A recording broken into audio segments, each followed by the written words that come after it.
Thomas was certain he would never get close to anyone again. He thought his heart was closed forever, until the night the storm brought a monster to his door. The blizzard was tearing through the town, burying the streets in darkness and snow. Suddenly, through the gale, he heard angry shouts and a desperate, painful bark. A huge black shadow rushed to his porch and collapsed right at the threshold. Thomas looked into the beast's eyes. He didn't see rage, he saw terror and a silent plea for help. He hesitated, his hand trembling on the lock. He knew the risks. But then, he opened the door. That single moment of mercy didn't just save a life. It divided his own world into before and after. But let's start from the very beginning. Thomas wiped his hands on his apron, leaving white flour marks on the fabric. Outside the old bakery, the wind howled like a hungry wolf, hitting the glass with snow. It was one of those nights when no one wanted to go outside, and Thomas liked that. Silence had been his only friend for the last 3 years. He reached for the switch to turn off the light, but his hand suddenly froze. Outside, through the howling wind, he heard angry shouts and a desperate, painful bark. He moved to the window and wiped a small circle in the frost on the glass. The streetlights flickered, struggling against the storm. Usually, this street was empty at midnight, sleeping under a blanket of white. But tonight, chaotic beams of flashlights cut through the falling snow. The barking came closer. It was a deep, guttural sound, but it cracked with fear. Thomas pressed his face closer to the cold pane. He saw a dark shape running down the center of the road. It was large, much larger than any local dog, moving with a heavy, limping gait. Behind the animal, a group of men marched through the drifts. They carried heavy sticks and shovels, their faces hidden by scarves and collars. One of them threw a stone. It missed the animal, but hit a metal trash can with a loud clang that made Thomas jump. "Get the beast!" someone yelled, their voice thin and sharp in the wind. "Don't let it get near the houses!" The big dog slipped on a patch of ice and scrambled to get back up. It didn't try to attack the men. It didn't bare its teeth. It simply tried to run, dragging its back leg, looking for a place to disappear. Thomas felt a strange ache in his chest, a feeling he hadn't felt in a long time. It was the sharp sting of injustice. The animal looked at the closed shops on the street. Everything was dark and locked. There was no shelter. The dog turned its head and for a fleeting moment looked straight at the bakery. The warm yellow light from Thomas's window was the only beacon in the darkness. Thomas stepped back from the window, his heart racing. He knew the rules of the town. He knew he should lock the door and turn off the lights. He should let the sheriff handle this. But his feet didn't move toward the back room. They moved toward the front door. The heavy wooden floor creaked under his boots. He could hear the dog panting now, right on the other side of the wall. The creature was exhausted. The men were closing in, their shouts growing louder and angrier. They sounded like a pack of wolves, while the so-called monster sounded like a frightened child. Thomas put his hand on the cold brass latch of the door. He hesitated. If he opened this door, he was inviting trouble into his quiet, orderly life. But if he didn't, the snow outside would be stained red by morning. A heavy thud shook the doorframe. The animal had collapsed against the wood, no longer able to run. Thomas took a deep breath, smelling the yeast and old wood of his shop. He unlocked the latch with a sharp click. A huge black shadow rushed to his porch and collapsed right at the door. Thomas saw the lantern light reflect in the beast's eyes. There was no anger there, like the crowd shouted about in the distance. There was only terror and a silent plea for help. The people with torches and sticks were getting closer. their voices loud. Thomas knew he had only 1 second to decide. Without giving himself time to change his mind, the baker threw open the door. He grabbed the heavy dog by the neck and pulled him inside. He immediately slammed the oak door and slid the heavy iron bolt shut, pressing his back against the wood. His heart hammered in his throat, louder than the storm outside. Whimpering, the dog crawled into the darkness, leaving wet tracks on the floor. Silence fell over the bakery, heavy and sudden. Outside, the wind covered the sound of the door closing. Thomas held his breath, listening. The angry voices were right outside now. He could hear the crunch of boots on the snow, just inches away from where he stood. "Where did it go?" a rough voice shouted. "I saw it turn here." "There are no tracks," another voice argued. "The wind blew them away instantly. It must have run into the alley." Thomas closed his eyes and prayed they wouldn't knock. He looked down at his hands. They were trembling. He had never broken the law. He had never lied to his neighbors. But tonight, with the storm raging, the rules felt cruel. The voices outside argued for a moment longer, then began to fade. The men were moving toward the forest edge. "We'll get it tomorrow," one of them promised. "Whatever it is, it won't survive the cold." When the sound of boots disappeared completely, Thomas finally exhaled. His legs felt weak. He pushed himself away from the door and turned around to face the room. The bakery was warm and smelled of cinnamon and burnt sugar, a sharp contrast to the danger outside. "Hello?" Thomas whispered into the gloom. There was no answer, only the sound of ragged, wet breathing. Thomas walked slowly toward the back of the shop, past the glass display cases that were empty for the night. He grabbed a heavy wooden rolling pin from the counter, holding it like a club.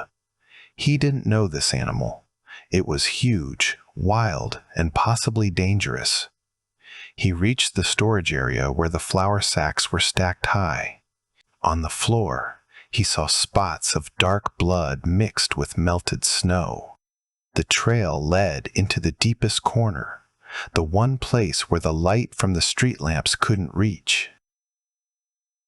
Thomas lowered the rolling pin. The animal wasn't growling.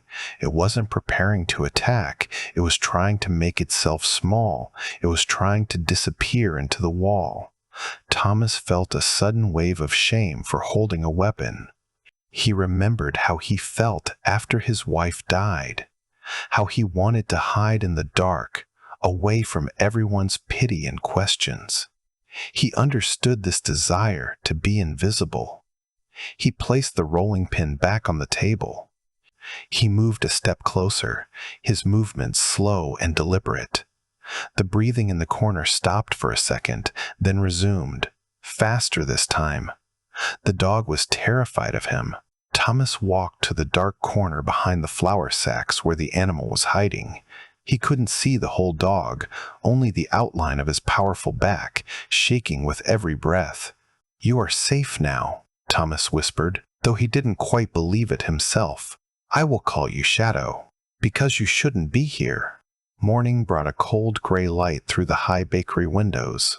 Thomas woke up in his armchair, still wearing his apron, and looked immediately at the corner. Shadow hadn't moved, but his ears twitched at the sound of steps. Thomas knew he had to do his usual work, light the oven, knead the dough. He hoped the rhythm of the work would calm them both. The fire in the large brick oven had died down overnight. Thomas grabbed a stack of dry wood and began to rebuild it. The crackle of the flames catching the bark was the first sound to break the heavy silence. As the heat began to radiate from the oven, warming the chilly room, Thomas took off his thick sweater. He glanced at the corner again. Two amber eyes watched him from the shadows, unblinking and wary, tracking his every move. He moved to the large wooden table and thrown a handful of flour onto the surface. It created a small white cloud that danced in the sunbeams. He began to knead the dough, his hands moving in a familiar rhythmic dance. Thump, roll, turn, thump, roll, turn. The repetition was soothing.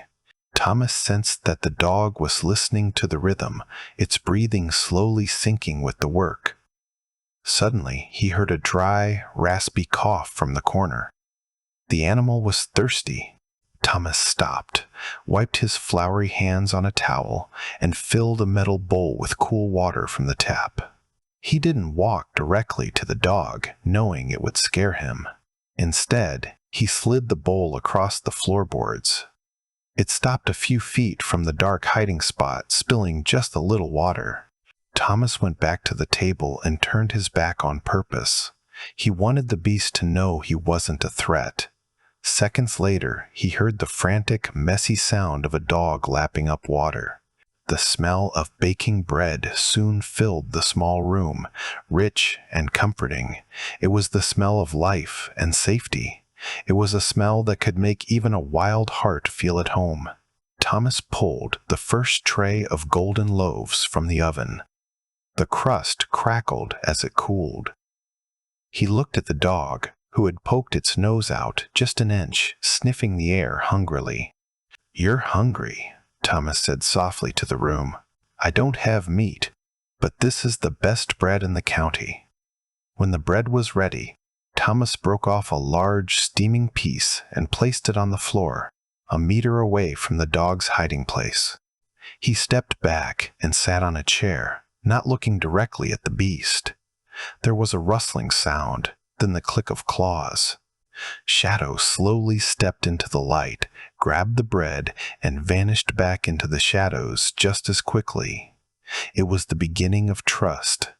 The bell above the front door rang, announcing the first customers. Thomas flinched, glancing quickly at the back room door he had left slightly open to hear the dog. "Good morning, Thomas," Mrs. Miller said loudly, shaking snow from her coat. "Did you hear what happened last night? They say that monster is still somewhere nearby." Thomas forced a smile, though his lips felt stiff. He reached for a paper bag and started filling it with rolls. "People like to tell stories, Mrs. Pate." "Miller," he said, trying to sound calm. "It's not a story, Thomas," she insisted, leaning over the counter, her eyes wide. "My husband said it was as big as a bear. He said it had red eyes and teeth like razors." Thomas looked down at the simple brown bag in his hands. He knew the truth was very different. The monster was just a scared, injured dog sleeping on an old rug a few feet away. 2 more customers walked in, stamping snow off their boots. They brought cold air and more rumors with them. Everyone was talking about the hunt from the night before. "They are organizing a search party near the woods," Mr. Henderson said, buying a loaf of rye bread. "If it's out there, they will shoot it on sight. It's too dangerous to let live." The bag in Thomas's hand crinkled loudly as he gripped it too tight. He glanced at the back door again.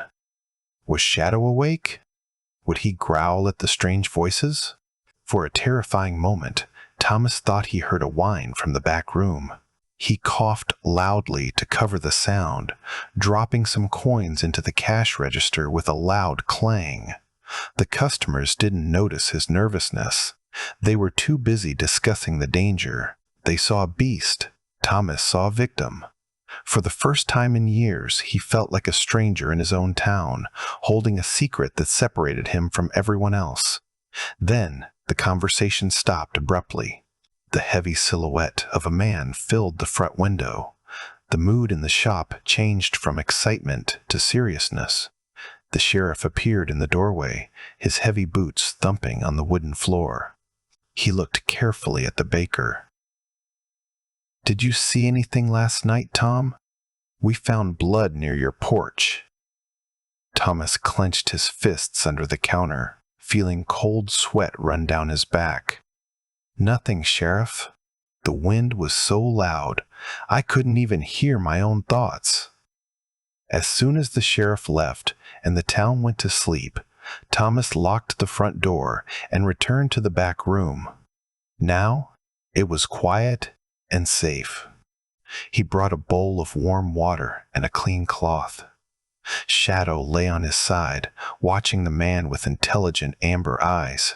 This time, he didn't growl when Thomas knelt before him. The dog was still tense, his muscles tight under the matted black fur. But he was too weak to fight, and perhaps he sensed that the man's hands brought relief, not pain. Thomas moved slowly, murmuring soft nonsense words.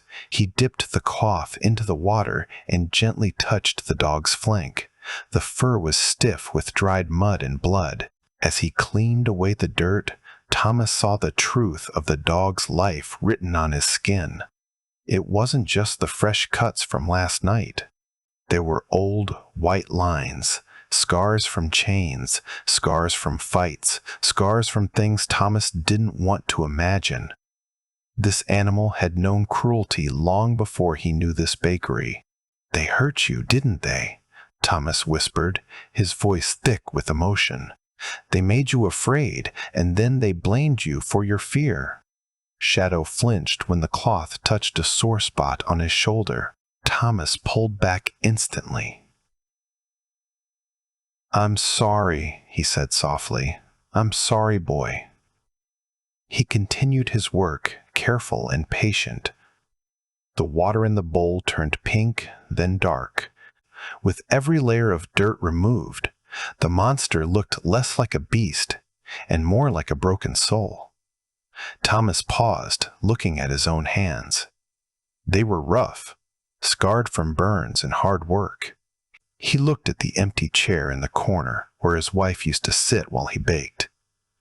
"You know," Thomas said, breaking the silence of the room, "I have scars too.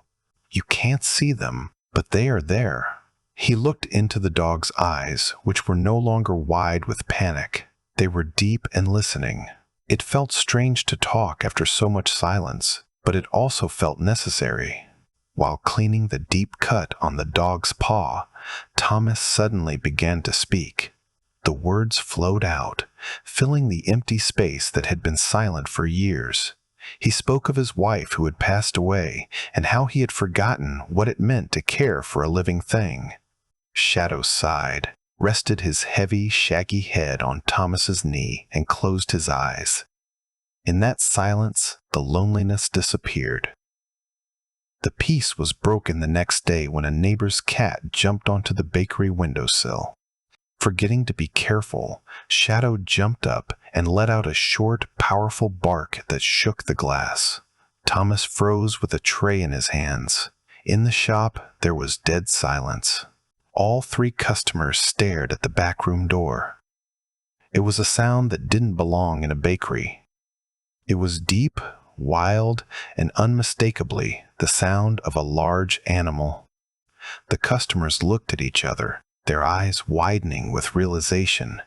"What was that?" asked old Mr. Peters, clutching his cane. "That sounded like a dog, a big one." Thomas's mind raced. He could feel his pulse in his neck. He couldn't say it was nothing. The sound had been too loud, too real. He needed a lie, and he needed it fast. "Oh, that?" Thomas said, forcing a laugh that sounded too high and brittle. He walked around the counter, putting his body between the customers and the back door. He glanced at the radio sitting on the shelf behind him. It was an old, battered device that barely worked. An idea sparked in his desperate mind. "It's this junk," he said, tapping the radio hard. "It picks up interference from the police scanner sometimes. Static and noise. It scares me half to death." The customers didn't look convinced. Mr. Peters narrowed his eyes, leaning forward. "That didn't sound like a radio, Thomas. That sounded like a beast." Thomas felt sweat trickle down his forehead. From the back room, he heard the click of claws on wood. Shadow was pacing. If he barked again, it was over. He grabbed the tray of fresh cinnamon rolls, the smell sweet and distracting. "Here, on the house," he said, shoving a warm roll toward Mr. Peters. "Fresh out of the oven. Best batch yet." The distraction worked, but only just.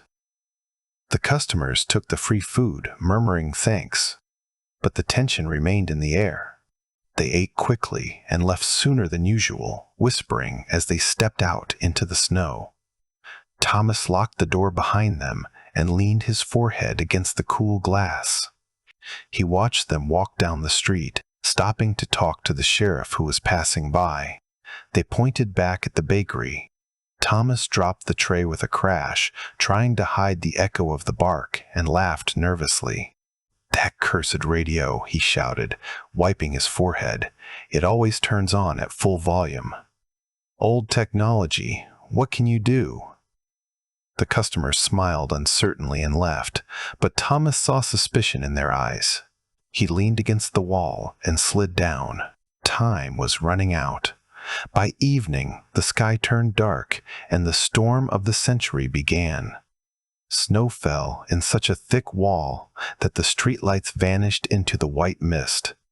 The electricity flickered and died, plunging the bakery into darkness. The only source of light and warmth was the large wood-fired oven, where Shadow now lay openly. The wind outside was no longer just howling, it was screaming. It shook the old building to its foundations, rattling the windows in their frames. Thomas added another heavy log to the fire, watching the orange glow dance on the walls. Shadow lifted his head, his ears swiveling toward the door. Animals always knew when the weather turned dangerous. He didn't seem afraid of the storm, only alert, his amber eyes reflecting the flames. Thomas sat on the floor next to him, absent-mindedly stroking the thick black fur. It was strange how quickly this had become normal. A week ago, he was alone. Now he had a companion to ride out the darkness with. "It's just us tonight, boy," Thomas murmured. "Nobody is going to be out in this. We are safe." But the storm had other plans. The wind tore a shutter loose somewhere upstairs, banging it against the wall like a drum. The temperature in the room began to drop as the cold seeped through the cracks. Thomas stood up to check the window. The street had disappeared.